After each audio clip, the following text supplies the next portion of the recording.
assuming for a moment we start in the seventh month, which is really has for a long time been the beginning of the year with Rosh Hashanah.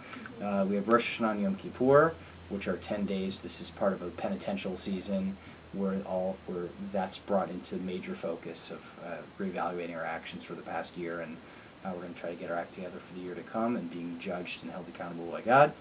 And starting fresh. Right? So that's Rosh Hashanah Yom Kippur. Then we have Sukkot, which is the Feast of Tabernacles, where we build these temporary huts in our backyards or in the backyard of the synagogue, and we spend a lot of time outside for a full week. And then there's Shmini Atzeret and Simchat Torah. Shmini Atzeret is the 8th day of Solemn Assembly, also a biblical holiday, without a lot of specific ritual practices other than the prayer for rain, which makes sense because now we're done dwelling in the huts outside, so now we want to bring the rain.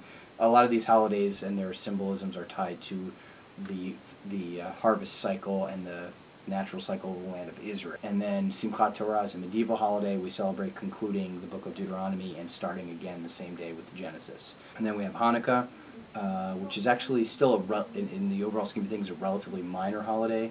Also, it's post-biblical, but relatively soon, like not long after the Bible was completed.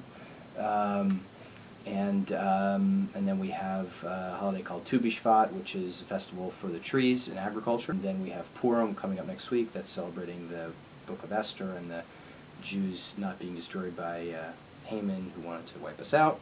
Then we have Passover, which celebrates the exodus from Egypt, the redemption from slavery.